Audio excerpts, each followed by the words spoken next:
Doctor साहब सबसे पहले अपना परिचय बता दीजिए और आज प्रेस वार्ता की गई है, क्या इसका मकसद था? मैं हूं doctor Anurag Agarwal. I am working as director and head orthopaedics and joint replacement surgery at Marengo Asia hospital Faridabad. आज हमने प्रेस कॉन्फ्रेंस करी है आप लोगों को ये बताने के लिए कि हमने फर्स्ट टाइम एक सर्जरी करी है, एक सर्जरी एग्जीक्यूट करी है जिसको बोलते हैं हम टेली प्रॉक्टर रोबोटिक सर्जरी। ये अपनी तरीके की पहली सर्जरी है जो कि इंडिया में पहली बार हुई है। जैसे रोबोटिक सर्जरीज होती हैं, रोबोटिक सर्जरीज के लिए हमें जो सर्जन्स वहाँ पे कहीं पर भी रिमोट एरियाज़ में या टायर 2 टायर 3 सिटीज़ या कहीं पर भी रोबोट लेते हैं और रोबोटिक सर्जरीज करते हैं तो हमें वहाँ पे उनको गाइडेंस करने के लिए वहाँ पे जाना पड़ता है उनको। तो हमारा उसमें ट्रैवल एक्सपेंसेस भी होता है और हमारा टाइम भी उसके अंदर लगता है। तो हमने एक सर्जरी निकाली है टेली प्रॉक्टर रोबोटिक सर्जरी, जिसके अंदर कि हम यहीं बैठे बैठे उनको वहाँ पर सर्जरी करवा देंगे, रोबोटिक सर्जरी करवा देंगे with the successful outcome, with the best results.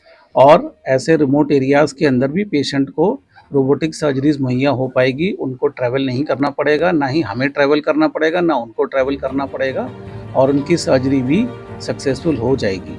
तो इसके अंदर सबसे बड़ी प्रॉब्लम होती है वहाँ के सर्जन को प्री प्लानिंग करना। सबसे पहले प्लानिंग करना होता है उनको, वो डिफ़िकल्ट होता है करने के लिए, वो हम यहीं से करके देंगे उनको। सेकंड होता है कि वहाँ पर उनको गैप बैलेंसिंग करना। गैप बैलेंसिंग करना का मतलब है कि जिससे कि नी स्टेबल रहे चलते वक्त भी और मोड़ते वक्त भी, तो जिससे मुड़े भी नी और अपना सीधा भी हो और पेशेंट का नी बैलेंस भी हो, जिससे कि चलते वक्त उनको लंगड़ाहट ना आए और वो गिर ना जाए। तो ये बड़े इम्पॉर्टेंट कॉन्सेप्ट होता है। इसको करने में सर्जन को टाइम लगता है, उसका लर्निंग कर्व ज़्यादा होता है, जिसकी वजह से काफ़ी सारे सर्जन्स इस सर्जरी को गिव अप कर जाते हैं। तो उसी के लिए हमको वहाँ पे जाना पड़ता है। तो यही अब हम यहाँ से टेली प्रॉक्टर सर्जरी से उनको गाइड करके ये सारे जो शॉर्टकमिंग्स हैं इनको हम दूर कर देंगे और वो वहाँ पे अपना सर्जरी सक्सेसफुल कर पाएंगे। दो केस आपने दिखाए यहाँ पर अभी प्रोजेक्टर के माध्यम से, वो क्या केस थे जो मैरिंगो से जुड़े? इसके अंदर जो ये पेशेंट थे इनको एडवांस ऑस्टियोआर्थराइटिस नीज था, इनको वेरस डिफॉर्मिटीज़ थी, पेशेंट को चलने में प्रॉब्लम थी, चलने में काफ़ी दर्द होता था और चलते हुए लिम्पिंग थी इन पेशेंट्स को। और इन पेशेंट्स को हमने रोबोटिक सर्जरीज द्वारा टेली रोबोटिक सर्जरी करी। एक के अंदर हॉस्पिटल में ही करी हमने सर्जरी, जिसके अंदर कि मैं अपने लॉन्च में था, ओपीडी में था। दूसरी सर्जरी मैंने पलवल में करी। पलवल के डॉक्टर थे डॉक्टर इंद्रजीत, गुरु नानक हॉस्पिटल में, उन्होंने सर्जरी एग्जीक्यूट करी और यहाँ से मैंने उनको पूरा टेली प्रॉक्टर करके गाइडेंस किया और सर्जरी हुई। बात करें जो पहले जिस तरह से सर्जरी की जाती है नी रिप्लेसमेंट की, इससे कितना आसान हो जाता है और कितना सक्सेसफुल रहता है? देखिए, ये सर्जरी पहले जो नी रिप्लेसमेंट सर्जरी थी वो कन्वेंशनल थी। अब हम बात कर रहे हैं रोबोटिक सर्जरी की। रोबोटिक सर्जरी जैसा हर फील्ड के अंदर आप रोबोटिक सर्जरीज के बारे में देखते होंगे कि हर फील्ड के अंदर रोबोटिक सर्जरीज हो रही हैं। रोबोटिक सर्जरीज के आउटकम्स काफ़ी अच्छे हैं। ऐसे ही नी रिप्लेसमेंट में रोबोटिक सर्जरीज के काफ़ी अच्छे आउटकम्स हैं।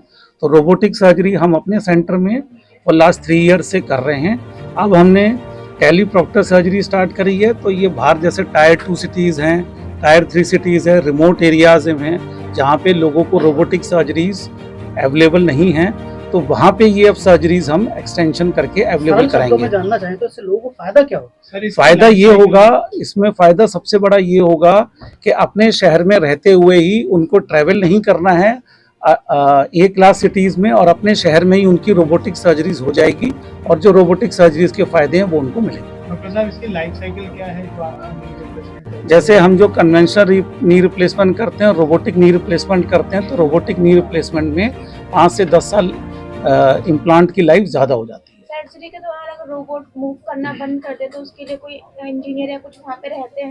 देखिए, उस समय रोबोटिक के टेक्नीशियंस अवेलेबल रहते हैं, तो रोबोटिक का जो टेक्नीशियन है वो उस चीज़ को रिपेयर करने की उसी समय कोशिश करता है। अगर कोई छोटा मोटा दिक्कत है तो वो वहीं की वहीं रिपेयर करके सर्जरी को आगे हम कर लेते हैं। लेकिन अगर बड़ा रिपेयर है तो फिर हमें रोकनी पड़ती है। उसमें पेशेंट को कोई प्रॉब्लम नहीं होती।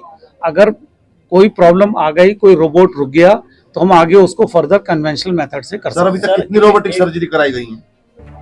नहीं, अभी तक हमारे ही हॉस्पिटल में कोई almost 800 to 1000 robotic knee replacement हो चुके हैं। बाकी काफ़ी सेंटर्स हैं, मोर देन 100 सेंटर्स हैं इंडिया में जिसमें रोबोटिक नी रिप्लेसमेंट सर्जरीज हो रही है। एक सर्जरी को कितना समय लगता है सर? पहले जो सर्जरी होते थे और अभी जो होते हैं, दोनों का डिफरेंस क्या होता है? नहीं, पहले तो कन्वेंशनल मेथड से होती थी सर्जरी, अब रोबोटिक मेथड से सर्जरी होती है।